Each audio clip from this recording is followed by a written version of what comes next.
കണ്ണൂരിൽ ഹർത്താൽ പുരോഗമിക്കുന്നു.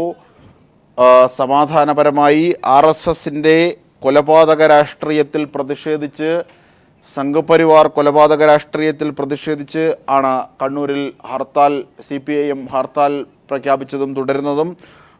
കുഴിച്ചാലൽ മോഹനൻ എന്ന CPIM ലോക്കൽ കമ്മിറ്റി അംഗത്തെ ഇന്നലെ RSSകാർ മൃഗീയമായാണ് കൊലപ്പെടുത്തിയത്. 32 വെട്ടുകളാണ് അദ്ദേഹത്തിൻ്റെ ശരീരത്തിൽ ഇന്ന് പോസ്റ്റ്മോർട്ടത്തിൽ രേഖപ്പെടുത്തിയതും.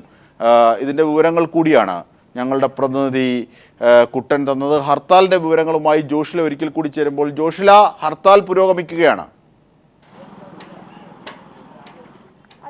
ഹർത്താൽ പുരോഗമിച്ചുകൊണ്ടിരിക്കുകയാണ്. ഇന്നലെ RSS സംഘം വെട്ടിക്കൊന്ന മോഹൻ്റെ മൃതദേഹം പോസ്റ്റ്മോർട്ടത്തിന് ശേഷം കോഴിക്കോട് മെഡിക്കൽ കോളേജ് ആശുപത്രിയിൽ നിന്നും പുറപ്പെട്ടു കഴിഞ്ഞു. വിലാപയാത്രയായാണ് മൃതദേഹം കണ്ണൂർ ജില്ലയിലേക്ക് കൊണ്ടുവരുന്നത്. മാഹിയിൽ വെച്ച് CPIM ജില്ലാ സെക്രട്ടറി P ജയരാജൻ അടക്കമുള്ള നേതാക്കൾ മൃതദേഹം സ്വീകരിക്കും. അതിനുശേഷം പിണറായി ടൗണിൽ മൃതദേഹം പൊതുദർശനത്തിന് വെക്കും.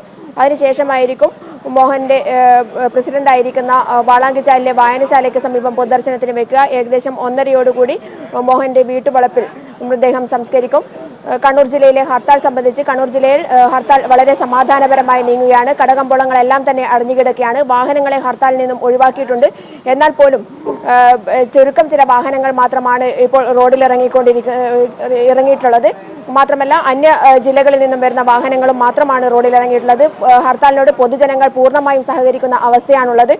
പ്രധാനമായും ഇന്നലെ നടന്ന ഈ ക്രൂരമായ കൊലപാതകത്തിൽ ജനങ്ങൾക്ക് ഒരു നാടിനൊന്നാകെ വൻ പ്രതിഷേധമാണുള്ളത്. കാരണം കഴിഞ്ഞ 2 ആഴ്ചക്കാലമായി സമാധാനപരമായ അന്തരീക്ഷമായിരുന്നു കണ്ണൂർ ജില്ലയിലുണ്ടായിരുന്നത്.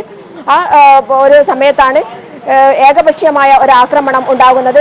കഴിഞ്ഞ ദിവസം തില്ലങ്കേരിയിൽ വെച്ച് CPIM ബ്രാഞ്ച് സെക്രട്ടറി P ബാലന് നേരെ ആക്രമണമുണ്ടായി. അതുപോലെ തന്നെ കൂത്തുപറമ്പിൽ വെച്ച് CPIM പ്രവർത്തകൻ അനൂപിനെ വെട്ടിക്കൊല്ലാൻ ശ്രമിക്കുന്ന ഒരവസ്ഥയുണ്ടായി.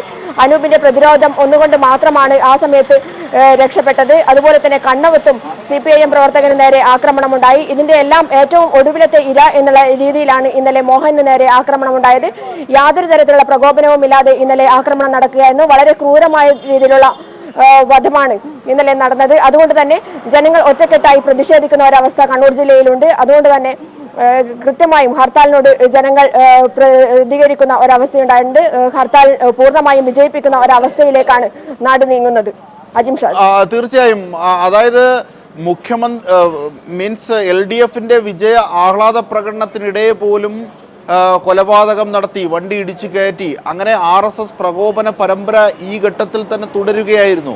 ഇങ്ങനെ അവിടുത്തെ രാഷ്ട്രീയ പാർട്ടികളെല്ലാം ഒരുമിച്ച് ശ്രമിച്ച് അതില്ലാതാക്കുന്ന ഒരു ഘട്ടത്തിൽ കൂടിയാണ് RSSന്റെ പ്രകോപനം ഏകപക്ഷീയമായി ഉണ്ടാകുന്നത്. ഒരുപക്ഷെ ഇന്നത്തെ ഹർത്താൽ CPIM ആഹ്വാനം ചെയ്ത ഹർത്താലാണെങ്കിൽ പോലും ജനങ്ങളെല്ലാം RSSന്റെ ഈ കൊലപാതക രാഷ്ട്രീയത്തിൽ പ്രതിഷേധിക്കുന്നു എന്ന കാഴ്ചയാണോ നമുക്ക് കാണാനാകുന്നത്? സ്വമേധയാ കടകളടച്ചും അവർ പ്രതിഷേധിക്കുന്നു. തീർച്ചയായും അജിംഷാദ്, ആരെയും നേരിട്ട് പോയി കാണുകയോ ഒന്നും ചെയ്യേണ്ട അവസ്ഥ ഉണ്ടായിട്ടില്ല. എല്ലാവരും കൃത്യമായും അവനവൻ തീരുമാനിച്ച് പ്രതിഷേധം അറിയിക്കുന്ന രീതിയിൽ കടകമ്പോളങ്ങളെല്ലാം തന്നെ അടച്ചുപൂട്ടിയിരിക്കുകയാണ്. തീർച്ചയായും ജനങ്ങൾ കൃത്യമായും ഈ ഒരു കൊലപാതകത്തോട് പ്രതികരിക്കുന്ന അവസ്ഥയുണ്ടായിട്ടുണ്ട്. കണ്ണൂർ ജില്ലയിലാകെ തന്നെ എല്ലാ കടകമ്പോളങ്ങളും അടക്കുന്ന അവസ്ഥയുണ്ടായിട്ടുണ്ട്. ചുരുക്കം ചില 4 വീലർ വാഹനങ്ങൾ മാത്രമാണ് നിരത്തിലിറങ്ങിയിട്ടുള്ളത്. വാഹനങ്ങളെ ഹർത്താലിൽ നിന്ന് ഒഴിവാക്കിയിട്ട് പോലും ഹർത്താൽ പൂർണ്ണമായും വിജയിപ്പിക്കുന്ന രീതിയിലേക്ക് ചുരുക്കം ചില വാഹനങ്ങൾ മാത്രം റോഡിലിറങ്ങുന്ന രീതിയിലേക്ക് ഹർത്താൽ നീങ്ങിയിട്ടുണ്ട്. മാത്രമല്ല ധർമ്മട മണ്ഡലത്തിൽ ഇത് നടക്കുന്ന 2ാമത്തെ കൊലപാതകമാണിത്. ധർമ്മട മണ്ഡലത്തെ കലാപഭൂമിയാക്കുക, മുഖ്യമന്ത്രിയുടെ മണ്ഡലത്തെ കലാപഭൂമിയാക്കുക എന്നുള്ള ലക്ഷ്യത്തോടു കൂടി തെരഞ്ഞെടുപ്പ് വിജയാഹ്ലാദ പ്രകടനത്തിനിടെ CV രവീന്ദ്രൻ, CPIM പ്രവർത്തകൻ CV രവീന്ദ്രനെ ബോംബെറിഞ്ഞു കൊല്ലുന്ന അവസ്ഥയുണ്ടായി. അതിനുശേഷം 2ാമത്തെ കൊലപാതകമാണ് ഇപ്പോൾ നടക്കുന്നത്.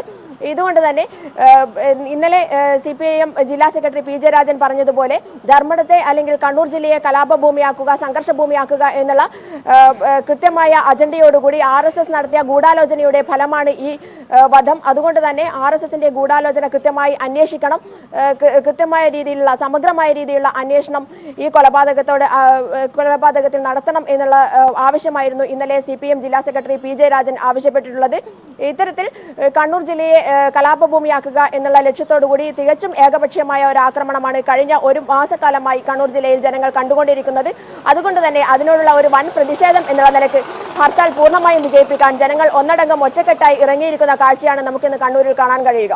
തീർച്ചയായും ജോഷിലാണ് വിവരങ്ങൾ നൽകിയത്. കണ്ണൂരിൽ RSS കൊലപാതക രാഷ്ട്രീയത്തിൽ പ്രതിഷേധിച്ച് CPIM പ്രഖ്യാപിച്ച ഹർത്താൽ സമാധാനപരമായി കണ്ണൂരിൽ പുരോഗമിക്കുകയാണ്. ഒപ്പം RSSുകാർ വെട്ടിക്കൊലപ്പെടുത്തിയ കുഴിച്ചാലിൽ മോഹനന്റെ മൃതദേഹത്തിൽ 32 മുറിവുകളാണ് പോസ്റ്റ്മോർട്ടം രേഖകളിൽ രേഖപ്പെടുത്തിയത്. ഇതിന്റെ കൂടി വിവരങ്ങളാണ് കുട്ടനും PV ജോഷിലയും നൽകിയത്.